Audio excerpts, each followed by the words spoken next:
começar a gravar. Bem, então, bom dia a todos. Vamos hoje ver mais um assunto do nosso conteúdo de contabilidade social. Esse é um assunto... Bom dia, Charles, bom dia aos demais. Esse é um assunto importante porque trata do funcionamento realmente do sistema de contas nacionais, né, a metodologia de como é montado, né, através das contas econômicas integradas, das tabelas de recursos e usos. Né. Então, deixa eu iniciar aqui a apresentação.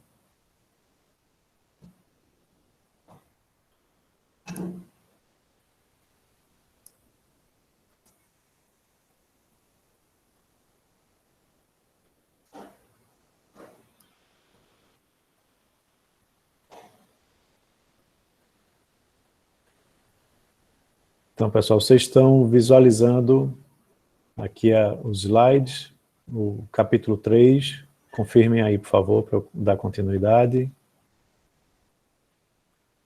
Pode responder pelo chat. Sim, professor. Pronto, perfeito. Então, vamos dar início. Esse é o capítulo 3, né, do livro lá da Feijó e também da continuação do nosso material.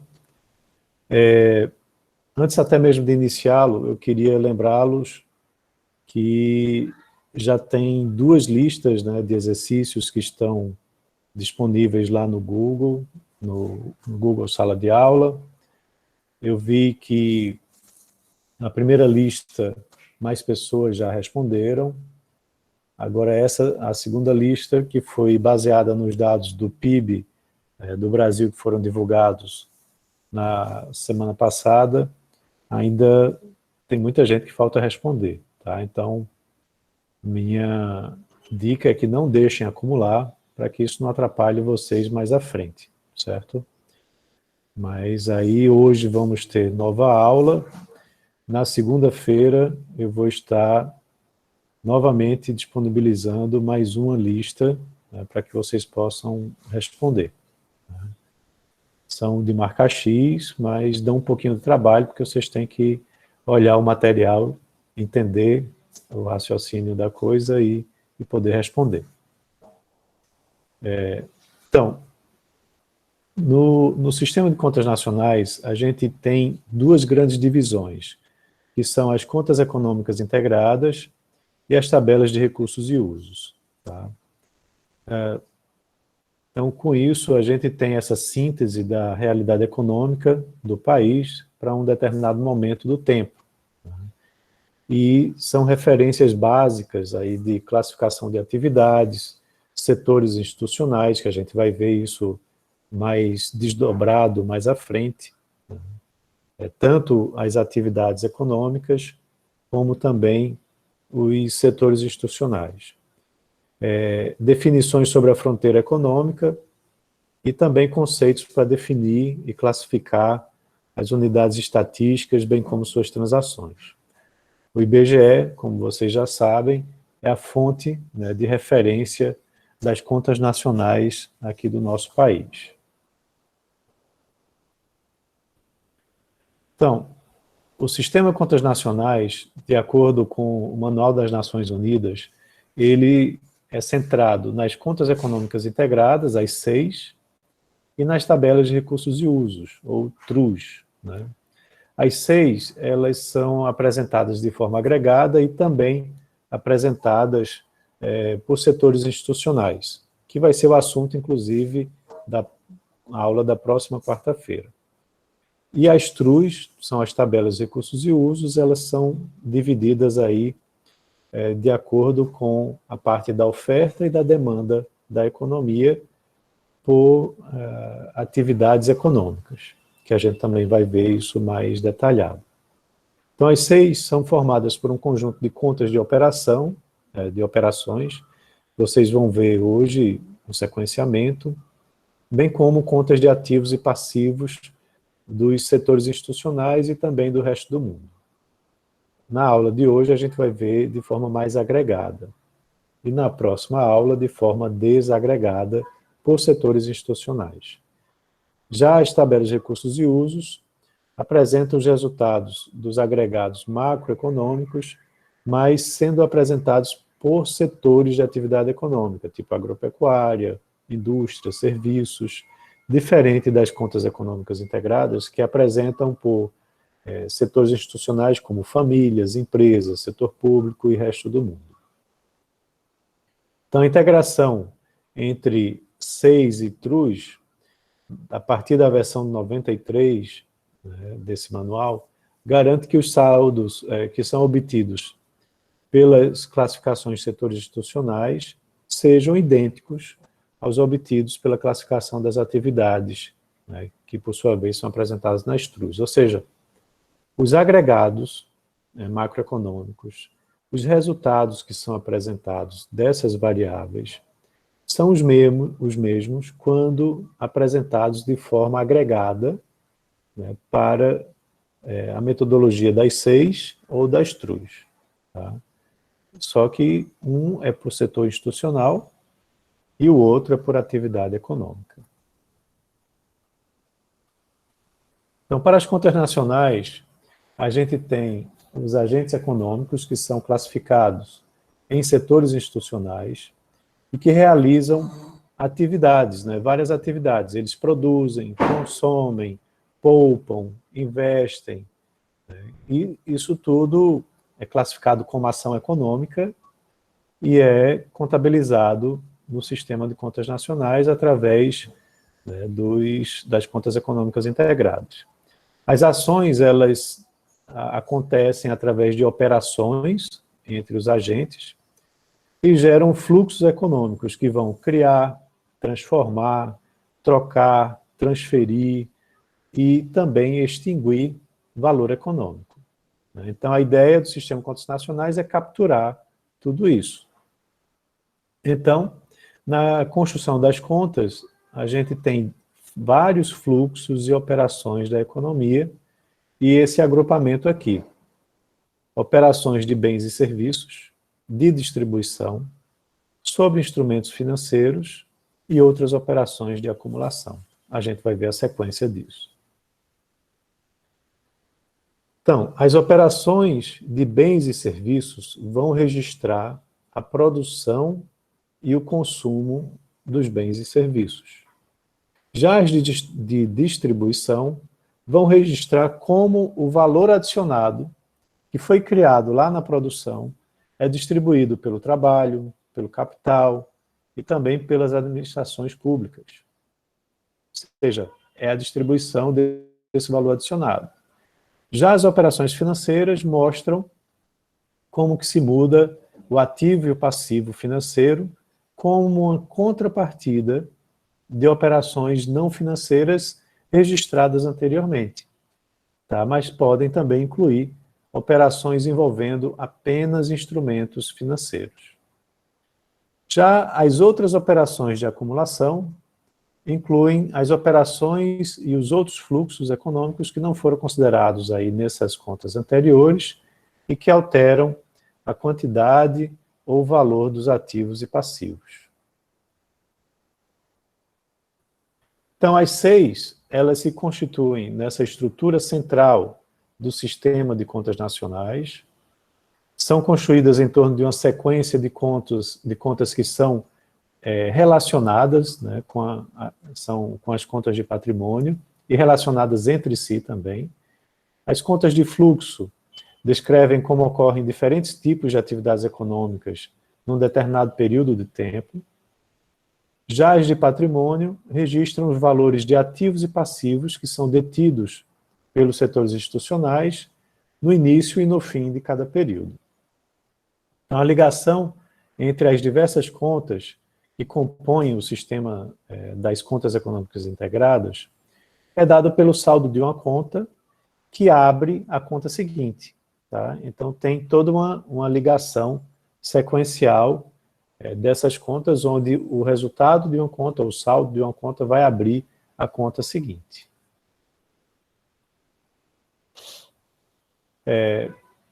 Temos a questão de usos e recursos, onde os usos se referem às operações que reduzem o montante do valor econômico de um setor, e aí são lançados do lado esquerdo das contas correntes.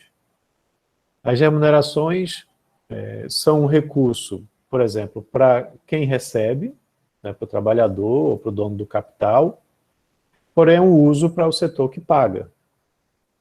O termo recursos, ele designa o lado das contas correntes, onde você vai figurar operações que aumentam o valor econômico de um setor. E aí, consequentemente, são lançados do lado direito. Os saldos vêm justamente da subtração do uso em relação ao recurso, né, como um resíduo, tá?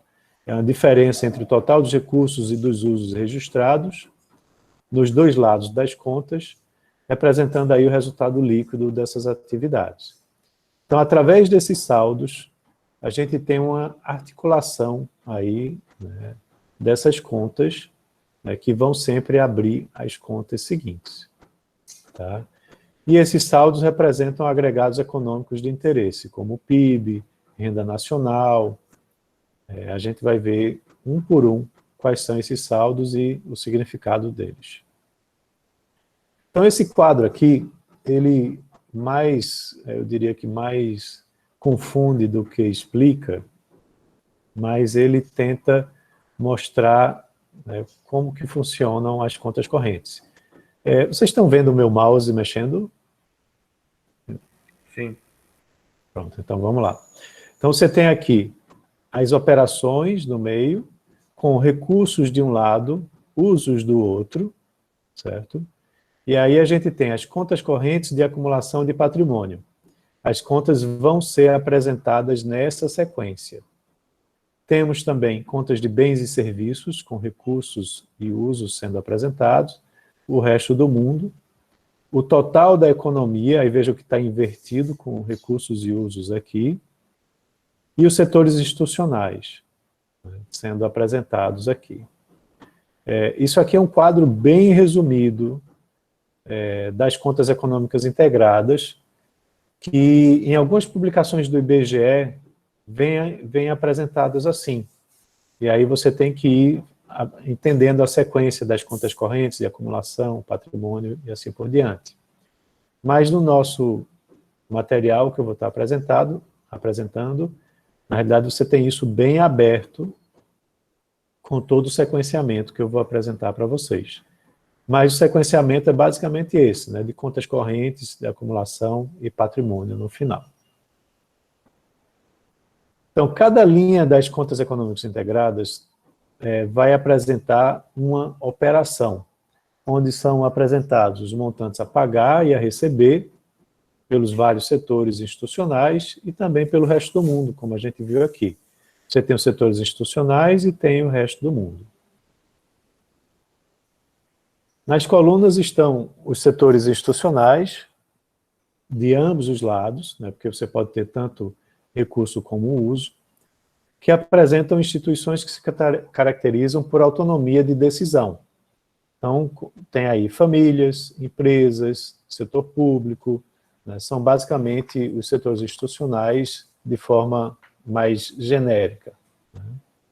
E também eles têm seu próprio patrimônio, e são classificados de acordo com sua atividade econômica principal. A coluna total da economia, apresentada aqui, total da economia, e aqui, refere-se à soma dos setores institucionais, excluindo aí o resto do mundo. Em bens e serviços, é uma outra coluna, está aqui, bens e serviços. Esse é um caso especial porque apresenta sem abertura para o setor institucional. Então, ela vai explicitar os totais das operações de bens e serviços para o conjunto da economia, né, para a economia do país como um todo. Então, como eu estava mostrando, as contas econômicas integradas têm 3 subconjuntos de contas: contas correntes, de acumulação e de patrimônio.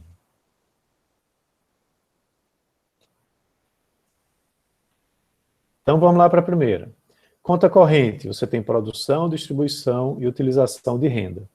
Elas representam a atividade de produção de bens e serviços a geração de renda na produção, a distribuição e redistribuição de renda entre as unidades institucionais e, no final, a alocação de consumo e poupança. Então, tudo isso que eu estou dizendo aqui é apresentado num sequenciamento de contas. O saldo da conta é registrado do lado esquerdo e representa a rubrica de abertura na conta seguinte, que vai para o lado direito. O último saldo dessas contas correntes é a poupança, né, que vai apresentar o final de todo esse sequenciamento. Então, esse é um quadro, resumo, né, que mostra o sequenciamento das contas correntes, onde você tem a conta de produção, cujo saldo vai ser o PIB. É a conta 1. A conta 2, que é a conta de renda, ela se divide em distribuição primária, né, distribuição secundária, tá, e terceiro, uso da renda. Na distribuição primária, você tem a conta de geração de renda, cujo saldo é o excedente operacional bruto. Não sei se vocês lembram, mas o excedente operacional bruto é o mesmo que o lucro. Tá? Depois você tem a conta de alocação da renda, cujo saldo vai ser a renda nacional. E depois, na sequência, a conta de distribuição secundária da renda, cujo saldo é a renda nacional disponível. A partir daí, você tem a conta de uso da renda, chegando no final, na poupança. Então, vimos as contas correntes, agora a conta de acumulação, onde você vai ter, na conta de acumulação, a abertura dela é justamente com a poupança, né, que foi saldo da conta anterior, conta corrente, e aí a gente vai registrar os fluxos de transações e outros fluxos que mostram mudanças nos ativos, que vão estar do lado esquerdo, e nas obrigações e passivos, e no próprio PL, né, no patrimônio líquido, apresentado do lado direito. Então, esses fluxos de transações são operações entre as unidades institucionais com significado econômico, como produção, compra, venda, e assim por diante. Outros fluxos são mudanças no valor de ativos e passivos, né, que não ocorrem em decorrência de transação econômica, mas ocorre ao longo do tempo. E a identificação de outros fluxos reconhece que os ativos e passivos podem ter seus valores alterados ao longo do tempo, em função de fenômenos que não sejam somente das transações monetárias. Então, essa conta permite levar em consideração a valorização ou desvalorização dos ativos ao longo do tempo. Essas contas representam a aquisição ou a cessão de ativos e passivos financeiros e não financeiros pelas unidades institucionais, ou seja, pelas famílias, pelo governo, pelas empresas, através de transações econômicas ou, como a gente já mencionou, pelo resultado de valorização de capital. A relação entre as contas de acumulação e de rendimento, ou seja, as contas correntes, ela se dá através da poupança, que é utilizada para adquirir ativos reais, como bens de capital, ou ativos financeiros. Se a poupança é inferior à aquisição de ativos reais, então essa aquisição ela vai ser financiada pela cessão de ativos, outros ativos, né, ou pelo aumento do endividamento daquele setor institucional. Então isso também é interessante, quando a gente abrir para o setor institucional, você vai ter essa relação, né, de poupança com investimento, né, dos ativos financeiros, mostrando se a poupança foi maior ou menor que essa aquisição dos ativos. Professor, Oi, desculpe interromper, mas eu tenho uma dúvida. diga lá. Outra forma também de dizer, tipo, que no caso, se a poupança for inferior à aquisição dos ativos, pode ser um financiamento do exterior? Também. Os setores institucionais vão incluir também o setor externo. tá? Sim, sim, sim. E aí ele pode estar financiando. Quando a gente abrir por setores institucionais, a gente vai ter, inclusive, em geral, o que acontece no Brasil e em outros países, a família ou as famílias financiando o investimento das empresas, do setor público, e o setor externo também pode financiar, entendeu? Entendi. Obrigado. Sim, aproveitando, quem tiver dúvida pode me interromper e perguntar aí, tá, pessoal? Não é uma aula, não é um monólogo, não. Tá? Então, as contas de acumulação, por sua vez, são subdivididas em conta de capital, financeira, outras variações do volume de ativos e conta de reavaliação. No primeiro grupo de contas, a capital e financeira, a gente vai ter evidenciado o saldo contabilístico, né, que vai mostrar justamente isso que a gente estava discutindo ainda agora, a capacidade ou necessidade de financiamento daquele setor. No segundo grupo de contas, a gente tem aí as outras variações no volume de ativos e reavaliação. Vamos registrar as variações de ativos, passivos e patrimônio líquido, resultantes das operações não registradas nesse grupo aqui anterior. As informações dos dois grupos de contas são utilizadas na construção das contas de patrimônio, que vão registrar a variação patrimonial daquele setor institucional. Então, aqui está um quadro resumo das contas de acumulação, né, mostrando a especificação da conta, né, conta de capital, que vai mostrar a capacidade e a necessidade de financiamento daquele setor. A conta financeira, que é igual da conta de capital, mas com sinal trocado, mostrando as compensações financeiras.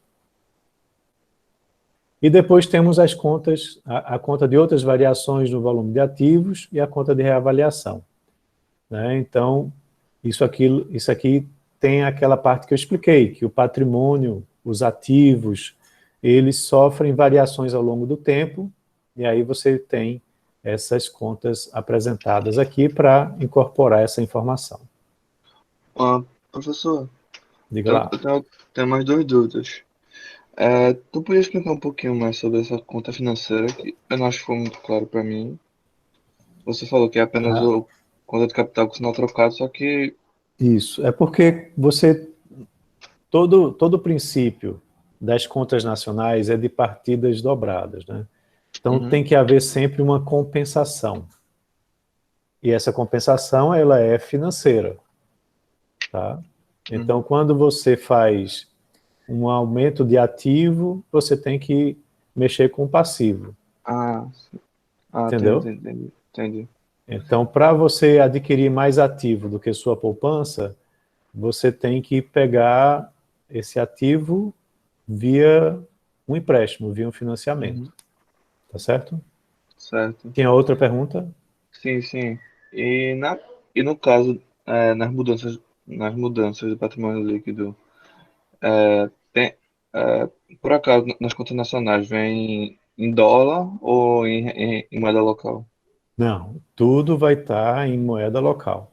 Tá? Tudo aqui que a gente está vendo é em reais e a preços correntes, né? O preço daquele ano. Então, lembra lá naquela aula lá atrás dos agregados macroeconômicos, se você quer analisar com outro período, né, você tem que pegar o PIB e ajustar dele para o período anterior. Né? Então, essas variáveis, elas são todas no período corrente e em moeda local. Então, também, se você quiser comparar com outros países, você precisa fazer a conversão para dólar. Entendi. Obrigado. Nada. Então, dando sequência, temos as contas de patrimônio, né, onde são apresentados os estoques de ativos e passivos e o patrimônio líquido. Tá? Então, a gente vai ver aí como que você tem o PL, né, o patrimônio líquido, de cada setor institucional, no início e no fim do período contábil.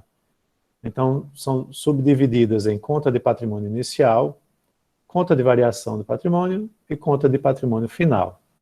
E as operações são variações em ativos e passivos, né, em ativos não financeiros e financeiros, em passivos financeiros e a variação do patrimônio líquido. Tá? Então, essa é uma conta mais direta, mais fácil de entender. Então, existe uma relação entre as contas de fluxo, contas correntes, contas de acumulação, com as contas de patrimônio. E era o que eu estava explicando até antes, né? Ainda agora, que essa relação, ela se estabelece, ela existe por conta das operações, né, ou outros fluxos que são registrados aí na sequência das contas correntes e de acumulação, e que vão afetar os ativos ou passivos que são detidos pelos setores institucionais. Então, se, por exemplo, a empresa ela vai investir mais do que poupou, né, ou seja, se ela está adquirindo um ativo real, né, um bem de investimento, maior do que a poupança que ela tem, aí ela vai ter que mexer no seu patrimônio, né, porque ela vai estar fazendo um empréstimo, um financiamento, né, aumentando o seu passivo. Certo, pessoal? Então, como a gente viu lá naquele diagrama de fluxo de renda, lá do capítulo 1, fluxos e estoques estão ligados, né, dado que a variação dos estoques resulta de uma acumulação prévia de fluxos. Tá? Então, as contas de patrimônio de fechamento são determinadas pelas contas de patrimônio de abertura e as variações que são registradas na conta de variação de patrimônio. Então, com isso, a gente conclui a sequência das contas econômicas integradas, né? Mas não se animem para ir embora não, que ainda tem muito slide pela frente. Tá? Então, aqui estão as contas de patrimônio. Tá? Temos a conta 4 de patrimônio, onde você tem patrimônio inicial com o patrimônio líquido, a conta de variação de patrimônio, onde vamos ter os saldos das contas de capital, né? Variações de patrimônio líquido resultante de poupança e transferência líquida de capital, conta de outras variações de volume de ativos e da conta de reavaliação, a 331 e 332, e no final, a conta de patrimônio final, mostrando o patrimônio líquido de cada setor institucional. Então, o que seria patrimônio? Patrimônio inclui ativos tangíveis, como bens físicos, né, excluindo bens duráveis possuídos pelas famílias, intangíveis, como marcas e patentes, financeiros, como moeda, ações e títulos, e isso é por convenção que é adotado, principalmente essa exclusão dos bens duráveis possuídos pelas famílias. Tá? As contas nacionais consideram o patrimônio apenas os ativos que têm preço de mercado e que têm um mercado organizado para serem transacionados. Recursos naturais não são considerados nas contas de patrimônio. Então, agora vamos entender, em linhas gerais, as tabelas de recursos e usos. Não se preocupem, as contas econômicas integradas, eu vou voltar com um exemplo numérico. Tem alguém com som aberto? Se liguem aí para fechar. A não ser que tenha alguma pergunta para fazer, tá? Professor, é uma pergunta. Diga lá. Por que ações não seria bens intangíveis? Não, não podem. Ações são bens financeiros porque eles representam cotas de participação numa sociedade, certo? Quando você compra uma ação, você está comprando, você está se tornando sócio da empresa, ok? Ok, professor, obrigado. Nada. Então, como eu estava dizendo, a gente vai... Só um minutinho. Carol, fecha as cortinas ali, por favor. Obrigado. Antes da gente iniciar nas definições das tabelas de recursos e usos, é importante eu lembrar que a gente vai revisitar aí as contas econômicas integradas com um sequenciamento com valores, tá? Com números, que aí fica mais fácil também de entender. E na próxima quarta-feira, a gente vai revisitar esse assunto, abrindo por setores institucionais, tá? Então, falando agora, né, sobre as tabelas de recursos e usos, a gente tem uma divisão em tabela de recursos de bens e serviços e tabela de usos de bens e serviços, tá? As de recursos de bens e serviços, ela apresenta, essa tabela, a oferta total da economia, né, que aí inclui produção e importação. Já a tabela de usos, ela vai mostrar o consumo intermediário e a demanda final da economia. Demanda final inclui exportação, consumo final, né, que aí é das famílias e do setor público, e formação bruta de capital, que é o investimento.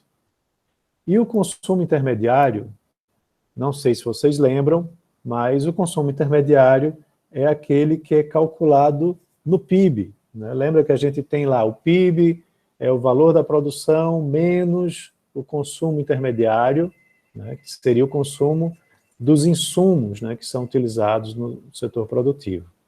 Então, a tabela de usos vai mostrar consumo intermediário mais consumo final, ou demanda final. Então, é toda a demanda da economia. E ainda mostra, né, os componentes do valor adicionado por setor de atividade. Tá? Então, isso aqui é um resuminho, né, básico, a gente vai ver com um sequenciamento numérico, conta por conta, e depois as tabelas de recursos e usos, com esse exemplo numérico aí para 1995, não se assustem, né, é de 95, mas o que importa é a gente entender o sequenciamento e os números que estão por trás disso, tá? Mas no IBGE, no site do IBGE, vocês têm essas contas apresentadas para dados mais recentes, com dados mais recentes, certo? Então, a gente vai ver novamente todo o sequenciamento das contas econômicas integradas, né, partindo da conta de operações de bens e serviços, que é uma conta que não é linkada com as demais, nem é aberta para setores institucionais. Depois as contas correntes, conta de acumulação, conta de operações com o resto do mundo e a tabela de recursos e usos, certo? Então, vamos lá. A conta de operação de bens e serviços é também chamada de conta zero. Ela é apresentada em separado das 6, né, das contas econômicas integradas, identificada lá no sistema como conta zero, e é considerada como a base de todo o sistema, porque retrata a atividade de produção e o destino da produção em categorias, né, de demanda final. Nela, você não tem saldo, recursos e usos se equilibram, certo? Então, o saldo é zero. E ela é interpretada como uma representação agregada das operações que se encontram nas contas seguintes, né, por setores institucionais ou setores de atividade. Então, para o ano 95, né, esse, aqui para o Brasil, de acordo com dados do IBGE, essa é a nossa conta de operação de bens e serviços. Né? Vejam que do lado esquerdo, do meu lado esquerdo aqui, você tem os recursos, do lado direito, os usos. Né? E temos aqui, no total, igualados. Né? Então, você tem produção, mais importação, mais impostos, né, que se subdividem em impostos de importação e demais impostos sobre produtos.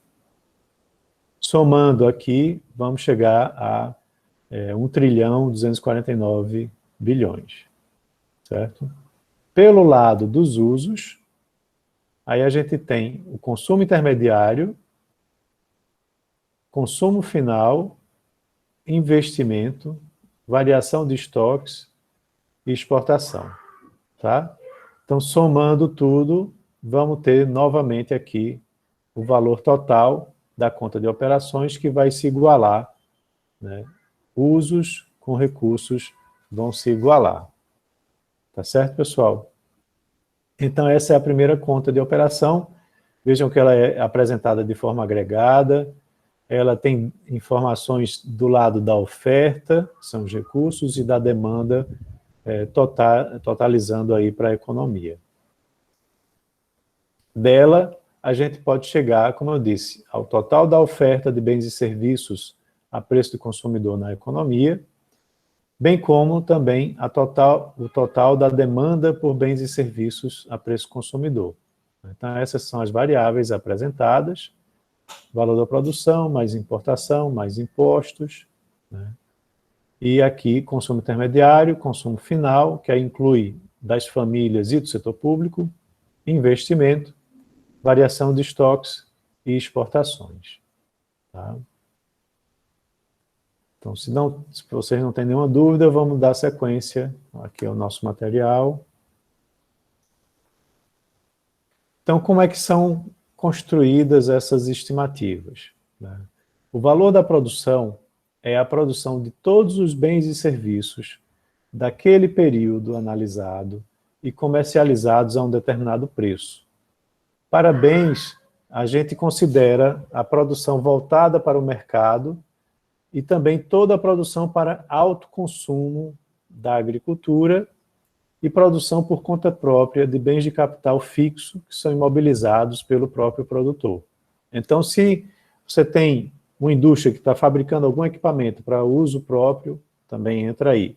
A produção da agricultura familiar também entra aí, certo? Então, é toda a produção de bens e serviços num determinado período. Na parte de serviços, aí a gente tem os serviços mercantis, que são vendidos no mercado, e os não mercantis, que são prestados gratuitamente.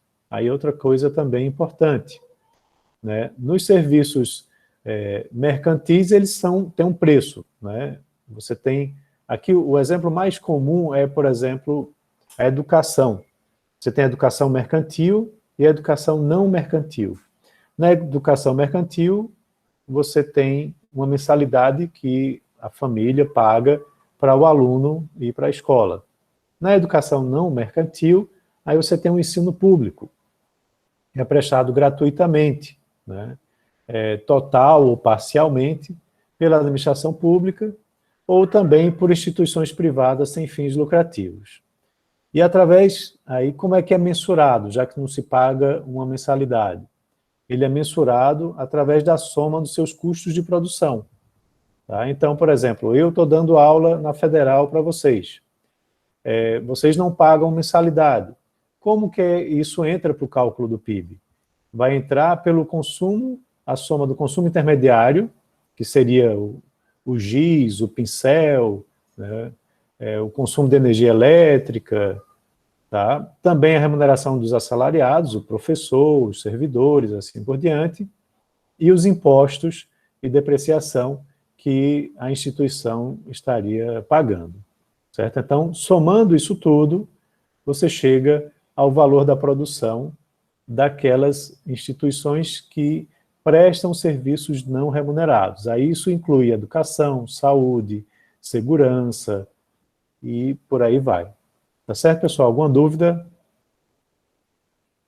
Então, no consumo intermediário, aí você tem ele já a preço do consumidor, é um consumo de bens e serviços mercantis que são utilizados na produção de outros bens e serviços mercantis ou não, né? Então, aquela história, né? Vai montar um carro, aí você compra o pneu, compra o vidro, compra o plástico, tudo isso é consumo intermediário, né?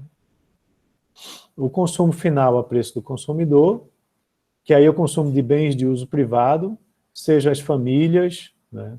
Ou o coletivo, né? A administração pública, que é destinado à satisfação das necessidades da população. Certo? Dando sequência, nós temos também a formação bruta de capital fixo a preço de consumidor, tá? Que é o quê? O investimento. Tá? Nela nós temos os investimentos em ativos de capital que aí você tem bens duráveis, né, e serviços que estão incorporados a eles quando é feita a compra desse bem. Tá? E também inclui aí a formação de capital para uso próprio, ajudas recebidas em espécie. Né? Então, o destino desses bens é para uso no processo de produção. Tá? Isso é importante, porque senão seria consumo, não seria investimento. E outra coisa, sua vida útil normal é superior a 1 ano. Então, também não é consumo intermediário. Porque no consumo intermediário, você consumiria na produção de um bem e se extinguiria naquele processo. A sua valoração é feita a preço de compra para produtos adquiridos e a custo de produção para aqueles bens que são produção por conta própria. Tá? Dando sequência à variação de estoque, aí você tem a variação líquida nos estoques de bens acabados, mas também, importante lembrar isso, bens em elaboração ou também de matérias-primas que são utilizadas no processo de produção. Por convenção, famílias não formam estoques, tá? Então eles consomem imediatamente todos os bens, inclusive os bens duráveis. Por isso que eles também não entram na conta lá de ativos. A exportação de bens e serviços de não-fatores são valorados a preço FOB, né? Que aí são todos os bens e serviços produzidos cujo destino é o resto do mundo. O FOB significa Free On Board.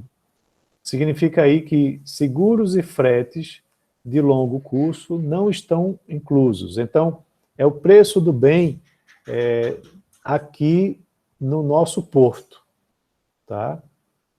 Não é o preço quando chega lá no consumidor final.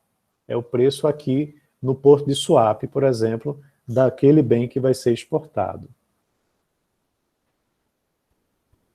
Já as importações, elas são CIF, né? Significa que é o custo mais o seguro mais o frete. E é novamente a mesma questão. É o preço do produto no porto de Suape, mas o preço daquele produto que foi importado, certo? Então, são todos os bens e serviços que entram no país vindos do resto do mundo. Tá? Então, impostos sobre produtos diretos, indiretos, né, eles são incluídos aí como outra variável, são aqueles que recaem sobre o valor de bens e serviços mercantis, que incluem impostos sobre valor adicionado, sobre a importação e outros impostos sobre produto. Alguma dúvida, pessoal? Então, vimos a conta zero, agora vamos entrar nas contas correntes, que aí você vai ter conta de produção, de renda, que se divide em distribuição primária, com geração e alocação, secundária e conta de uso da renda. Então, a primeira conta é a conta 1, é a conta de produção. Vejam que toda conta vai ter uma tabelinha que eu vou estar apresentando e também uma equação dessa mesma conta apresentada. Tá? Então, o objetivo dessa conta é chegar no valor adicionado, né? Ou seja, no PIB, como um dos principais saldos aí do sistema de contas nacionais.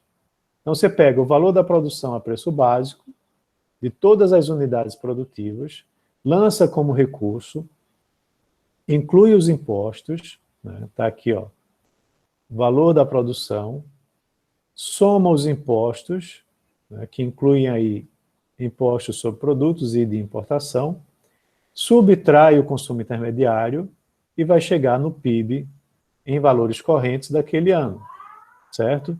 E essa é a equação que nós vamos ter, né, para a conta 1.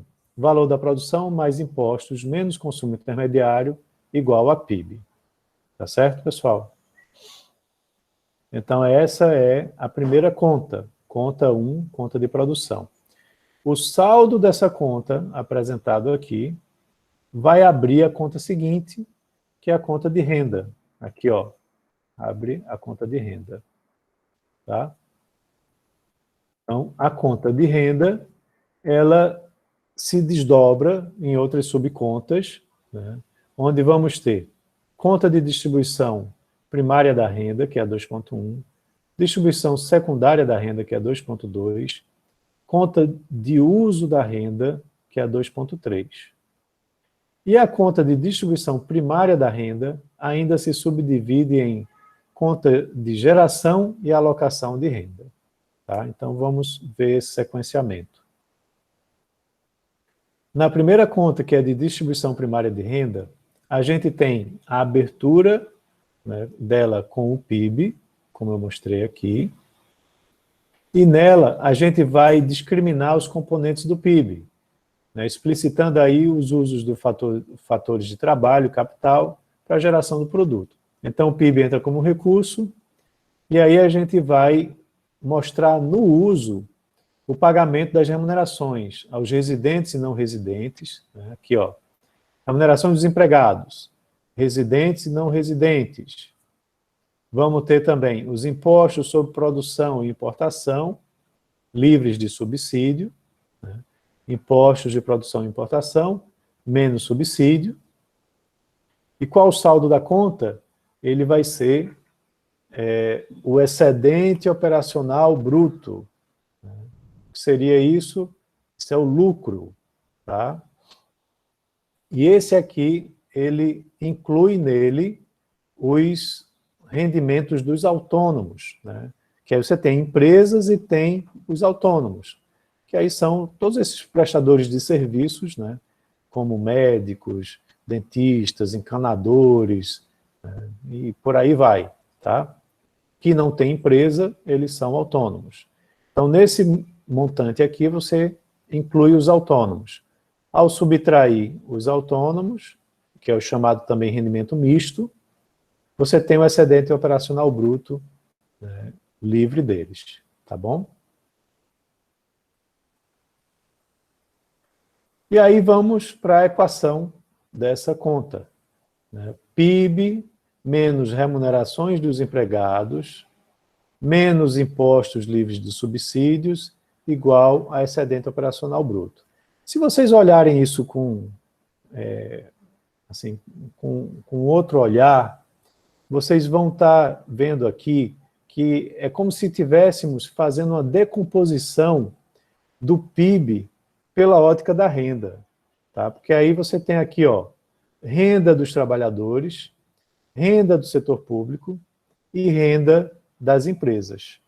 Ok? Então, esse é o PIB apresentado aí pela ótica da renda, mas decomposto, chegando no excedente operacional bruto.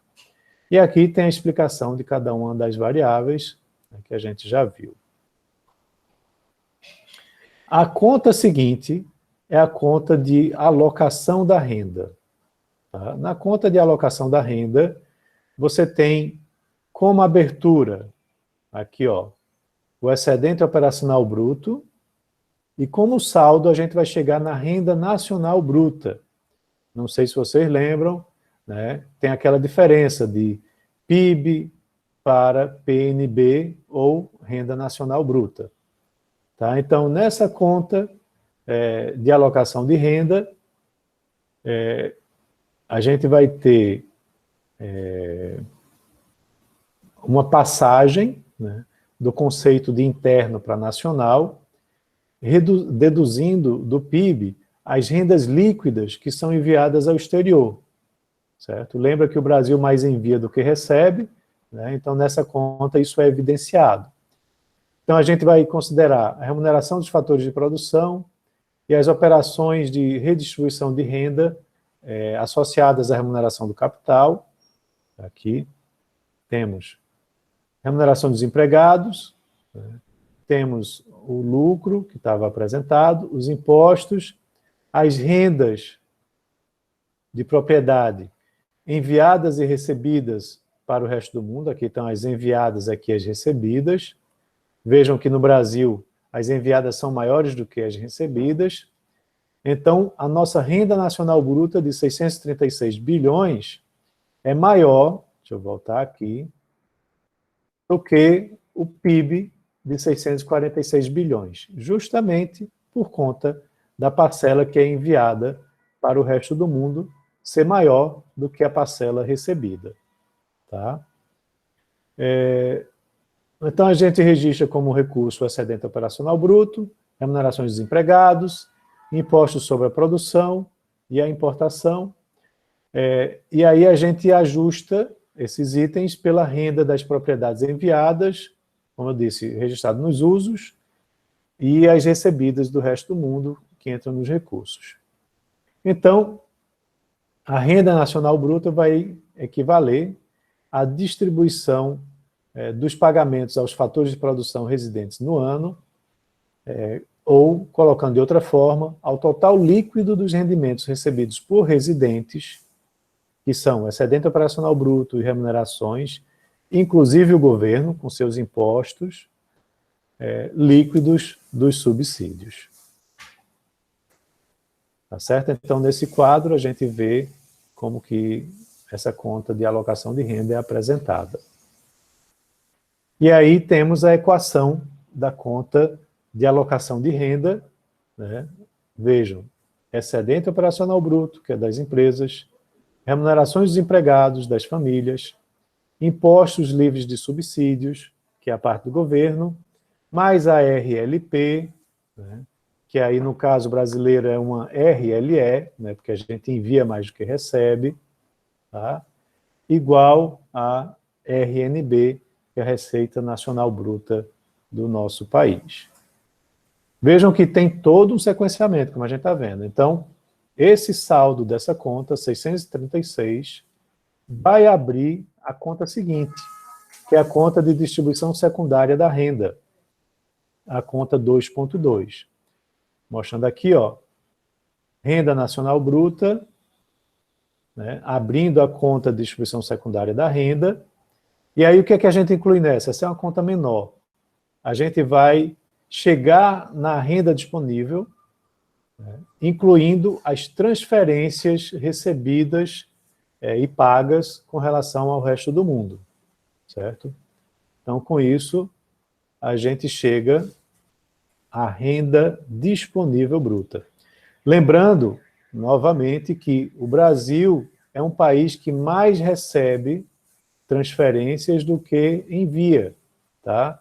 E lembrando vocês, né, o que são transferências mesmo, né, são todas aquelas transferências de recursos que não têm vinculação com o setor produtivo, né? Então, se você tem um parente lá fora, né, que está trabalhando, e aí recebe, agora está recebendo bem em dólar, recebendo em euro, né, e aí manda para você aqui no Brasil, tá? Então, isso entra aqui como recurso. E aí, se você está fazendo um tratamento médico lá fora, né, que entra nesse uso, né? Se você está fazendo um intercâmbio lá fora, entra aqui também. São transferências que são feitas para o seu parente que está lá fora. E a partir disso, a gente chega na nossa renda disponível bruta. A equação dessa tabela é mais simples, né? Renda nacional bruta mais transferências igual a renda disponível bruta. E o que são transferências, novamente, são transferências de recursos sem contrapartida no processo produtivo, como pagamento e recebimento de imposto sobre a renda e o patrimônio, operações de seguro, contribuições e benefícios previdenciários, transferências entre governos e também entre residentes. Alguma dúvida, pessoal? Se não, vou continuar aqui. Vamos agora para a conta de uso da renda. É a última conta desse bloco de conta de renda. A gente pega a renda disponível bruta como recurso, vai abater o consumo final para chegar na poupança bruta. Esse saldo da poupança bruta vai para a conta seguinte, que é a conta de acumulação, começando pela conta de capital. Então, temos aqui, nos recursos, o saldo da conta anterior, que é a renda disponível bruta. Temos o consumo final, na parte dos usos, que é o uso dessa renda, e ficou de saldo o quê? A poupança bruta, certo? Então, essa poupança bruta vai ser utilizada para o que lá na frente? Para o investimento. Certo? Então, essa é a equação. Renda disponível menos consumo igual a poupança bruta. Tá bom? E aí vamos para a conta de acumulação. É a conta 3. Nessa conta, começando pela conta capital, a 3.1, a poupança bruta abre essa conta. Né? É o recurso que vai financiar o investimento e também a variação de estoque. Então, o saldo dessa conta vai mostrar, de forma agregada, se o país tem capacidade ou necessidade de financiamento. Lembram que nos dados do PIB lá do segundo trimestre a gente mostrou isso? Pois é o saldo dessa conta. Né? Tá? Então, a gente vai ver na conta de operações correntes com o resto do mundo, esse saldo, ele representa também o saldo de transações correntes do balanço de pagamentos, que a gente vai ver lá mais na frente. Então, a relação entre a conta de acumulação e as contas correntes é através da poupança bruta, que é utilizada para adquirir ativos financeiros e não financeiros. Quando a poupança bruta de um país é inferior à sua formação bruta capital, como é normalmente o caso do Brasil, mas não foi nesse segundo trimestre, a diferença vai ser financiada através de cessão de ativos financeiros ou reais, ou aceitação de dívidas, né, pegando poupança do exterior. Então, normalmente, o Brasil financia o investimento dentro do país, se endividando, né, pegando recursos externos. E não é uma coisa ruim, tá? É uma coisa normal, desde que esses recursos sejam bem alocados, né, para que o país possa se desenvolver. Agora temos a conta de capital, né, a 3.1, a poupança bruta abriu essa conta, e aí você tem o investimento, formação bruta de capital fixo, a variação de estoques, apresentada aqui, e aí, nesse ano, 95, o Brasil apresentou uma necessidade de financiamento, ou seja, investiu mais 18 bilhões do que tinha de poupança. Mais bonito ainda fica isso quando a gente vê na quarta-feira da semana que vem o desdobramento por setores institucionais. E aí a gente vai mostrar quais setores institucionais têm poupança bruta positiva ou negativa, qual setor investe mais do que poupa, né, e a necessidade ou capacidade de financiamento dentre eles, né, que a gente vai ver também. Então, essa é a equação da conta de capital. Poupança bruta menos investimento igual a poupança externa. Então, se essa parcela daqui é maior que essa parcela daqui, você precisa de uma poupança, vai ter uma poupança externa negativa, ou seja, uma necessidade de financiamento. Então, temos em seguida a conta de operações correntes com o resto do mundo. Essa conta ela é igual à conta de transações correntes do balanço de pagamentos, que a gente vai ver mais à frente. Ela é apresentada, veja aí para vocês não se confundirem, sob a ótica do resto do mundo, tá? Então, é tudo ao contrário. Né? Importações de bens e serviços não fatores são recursos do resto do mundo, e exportações de bens e serviços não fatores são usos, ou seja, está trocado. Ela também mostra os pagamentos e recebimentos de serviços de fatores entre a economia nacional e o resto do mundo. Então, são lançados em ambos os lados. Remunerações dos empregados, rendimentos de propriedade, transferências correntes. O saldo dessa conta vai ser igual ao saldo do balanço de pagamentos em conta corrente. Vocês não estão entendendo muito, vocês vão entender mais à frente. Mas o saldo dela é invertido, né, dessa conta anterior, que a gente viu aqui. Então, significa que, se é positivo, ele está financiando a economia nacional. Se é negativo, seria como se o Brasil estivesse financiando o resto do mundo. Então, aqui está a conta de operações correntes com o resto do mundo, onde vamos ter exportações nos usos, né, importações nos recursos, é invertido, saldo externo, foi positivo para o Brasil, conta de distribuição de renda, né, aí você tem remunerações dos empregados, isso aqui é sob a ótica do resto do mundo, rendas recebidas pelo resto do mundo, pagas, né? Temos as transferências, veja que o resto do mundo transfere mais para o Brasil do que o Brasil transfere para lá, e aí você tem esse saldo externo corrente de 18 bilhões, que é o mesmo saldo que a gente viu aqui atrás, mas com sinal trocado, mostrando que o resto do mundo financiou o investimento aqui no Brasil no ano 95.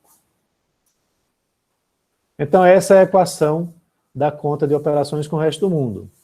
Saldo da balança comercial, remuneração dos empregados, rendas enviadas e recebidas, transferências enviadas e recebidas, somando tudo isso, você vai ter a poupança externa. Ok, pessoal? Vale lembrar que essa expressão daqui, ela se resume na RLE. Né? Nós temos uma RLE, ou seja, nós enviamos mais do que recebemos. O país que recebe mais do que envia, aqui seria um R, seria uma RLR. Por fim, estamos já acabando nossa aula, faltam aí poucos slides, né? A gente tem agora a tabela de recursos e usos, né? Lembrando que aí a gente vai ter as contas de bens e serviços, produção, geração de renda, mas por atividade econômica, tá? E interessante é que a gente também pode estimar o PIB pelas óticas do produto, da renda e da despesa, certo? Então, esse aqui é um quadro resumo das tabelas de recursos e usos. A tabela 1, que é de recursos, você tem a oferta total igual a produção mais importação, são os quadrantes A1 e A2. Na tabela de usos, temos a oferta total novamente, que ela é igual à demanda, tá? Então eles replicam aqui, igualando com B1 mais B2, onde B1 é o consumo intermediário e B2 é o consumo final, que a gente viu lá atrás, que tem consumo das famílias, das empresas, exportações, né, e investimento. E, por último, temos o quadrante do valor adicionado, que é o quadrante C.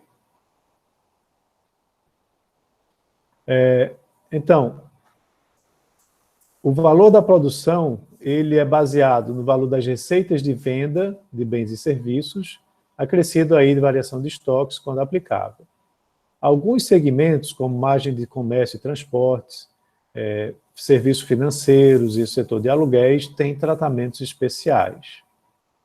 Por exemplo, o setor de comércio, ele equivale ao valor da produção do produto margem de comércio, tá? E para o IBGE, esse valor é estimado pela diferença entre o valor de venda e o valor de compra de mercadorias adquiridas para revenda. Isso ajustado pela variação de estoques. Transporte, ele equivale ao serviço de transporte realizado por terceiros. Esses dois setores têm esse tratamento porque os produtos que são gerados por eles não são consumidos de maneira convencional, mas estão incorporados no preço final de cada produto, né? Lembra lá atrás, quando a gente passava para o valor de produto, a gente incluía as margens de comércio e de transporte. Então, esse é o tratamento que é dado. Como está dizendo aqui, ó, eles são considerados na transformação de valores a preços básicos para preços de consumidor. As instituições financeiras, que aí incluem empresas de seguro, tá? Esse setor, ele é definido de forma idêntica ao setor institucional, sociedades financeiras, que a gente vai ver mais à frente, nas contas econômicas integradas. A sua produção é correspondente à atividade realizada pelas empresas financeiras. O que é que as empresas financeiras fazem? Elas captam recursos, né, das famílias em geral e emprestam a terceiros.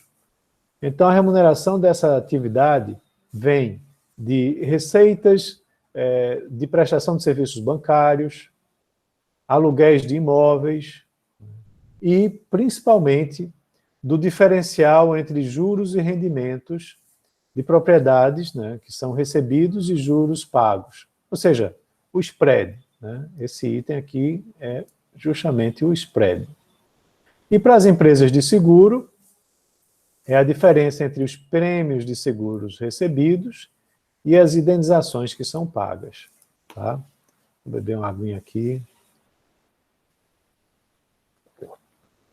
Então, a maior parte do valor da produção desse setor financeiro, ele é estimado de uma forma indireta, né, que seria o diferencial de juros, ou também chamados juros imputados.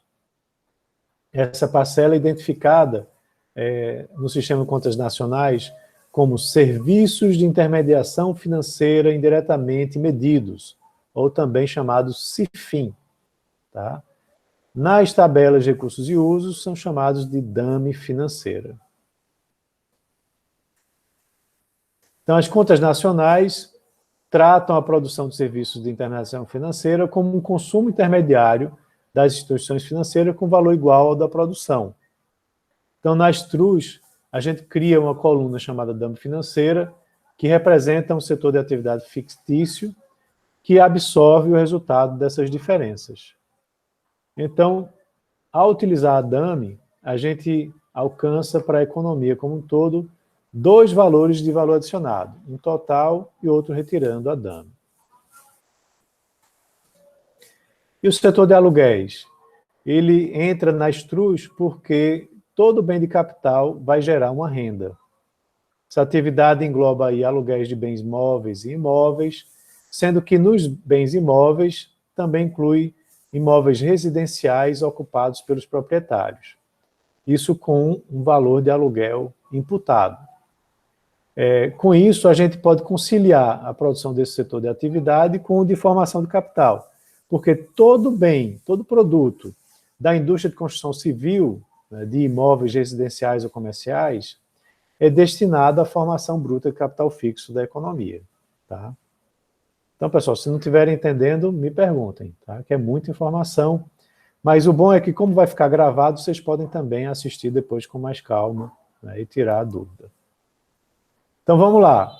O quadrante A, a oferta de bens e serviços, vai mostrar a oferta total a preço do consumidor por produto. Né? Ela é produção mais importação, e ela é transformada a preço do consumidor, acrescentando margens de comércio e transporte e os impostos sobre produtos. Então, aqui está de forma resumida, depois eu vou apresentar de forma mais aberta. Quando eu apresentar a matriz de um produto também de Pernambuco, eu vou mostrar essas tabelas de recursos e usos da economia pernambucana que eu estimei. Tá? Então, aqui você tem tabela de recursos, que é a oferta total da economia de bens e serviços, apresentada aqui. Margens de comércio e transporte estão zerados, porque é de forma agregada. Impostos sobre produtos e a oferta total a preço básico. Então, como eu disse, as margens estão zeradas para o total da economia, elas se constituem no valor da produção desses setores produtivos para se alcançar a estimativa da oferta a preço consumidor. Então, para se evitar dupla contagem, elas são excluídas quando a gente agrega todos os setores da economia. A tabela de recursos apresenta os totais da oferta, nos quadrantes A1 e A2, mostra por setor de atividade a primeira parte da conta de operação de bens e serviços, que a gente viu lá atrás, a conta 0, e o quadrante A1 apresenta como a produção dos produtos se distribui entre os setores. Nas colunas, a gente vai ter a distribuição dos valores de produção dos setores de atividade, quando desagregados, né? E aí, essa produção das empresas, elas não se restringem necessariamente aos setores de atividade em que estão classificadas. Então, essas empresas podem diversificar sua linha de produção, gerando produtos que são de outras atividades, como chamadas produções secundárias. Nas linhas, a gente vai ter a distribuição dos produtos pelas atividades que o produzem. Então, um produto pode ser produzido por diversos setores de atividade. Então, tem essa flexibilidade. Vejam aqui, já de uma forma mais desagregada, a tabela de recursos da economia. Você tem por setores, né? Aqui, agropecuária, indústria extrativa mineral, indústria de transformação, setor de serviços, construção civil, e assim por diante. Aqui no final, administração pública. E aí temos o total da produção, total das importações e a oferta total a preço básico. Tá, pessoal? Na parte de usos, aí a gente tem os quadrantes B1 e B2, consumo intermediário e consumo final, né, mostrando o destino da produção de cada setor de atividade para consumo intermediário ou demanda final. Tá? Então, ressaltando aí que demanda é igual a oferta, na apresentação da tabela a gente vai ter não o quadrante B, que seria a demanda total, mas sim o quadrante A, que é a oferta total a preço consumidor. Né? Então, nessa tabela a gente tem a oferta total, que seria o quadrante A, que é igual à demanda total, aqui nessa coluna, igualando com o consumo intermediário total de cada um desses setores e a demanda final total também de cada um dos setores. Lembrando que demanda final inclui aí consumo das famílias, setor público, investimentos, exportações, está tudo aqui. Então, quadrantes B1 e B2 já produzem a identidade contábil da segunda parte da conta de bens e serviços, lá atrás, aquela conta zero. Oferta total para esse consumidor vai ser igual ao consumo intermediário de bens nacionais e importados, mais o consumo final das famílias e do setor público, mais a formação bruta de capital fixo, que é o investimento, variação de estoques, exportação de bens e serviços. Né? E assim, a gente tem aqui, ó, consumo intermediário, que é o B1, mais tudo isso aqui, que é o quadrante B2. Ok? E o quadrante C mostra a articulação do sistema entre as contas por setores de atividade e as contas por setores institucionais. Né? Seria a conta 2.1 de geração de renda, que a gente viu lá atrás também. Então, esse é o valor adicionado aqui. Valor adicionado. Veja aqui embaixo, ó, já mostra o PIB, que é o valor da produção, ou quadrante A1, menos o consumo intermediário. Aí você acrescenta aqui impostos livres de subsídios e vai ter o PIB da economia. Tá? Então, esse quadrante C, ele já apresenta o PIB sob a ótica, né, do valor adicionado. Mas a gente pode ver aqui, por esse daqui também, depois quando a gente é apresentado de forma mais desdobrada, só voltando aqui, cadê? Ah, está lá atrás, deixa eu voltar.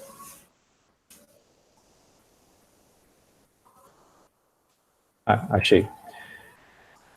Nessas tabelas de recursos e usos, a gente pode ver a estimativa do PIB sob as três óticas.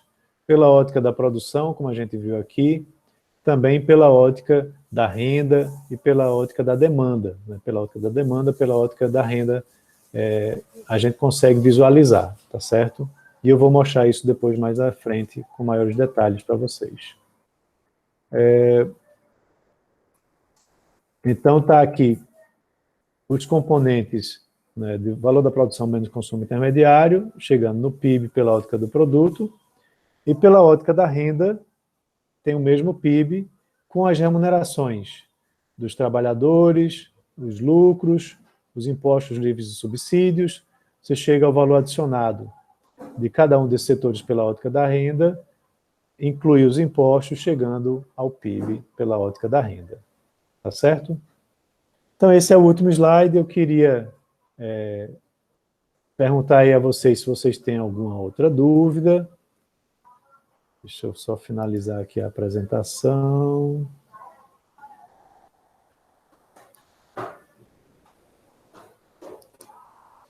Parar a apresentação.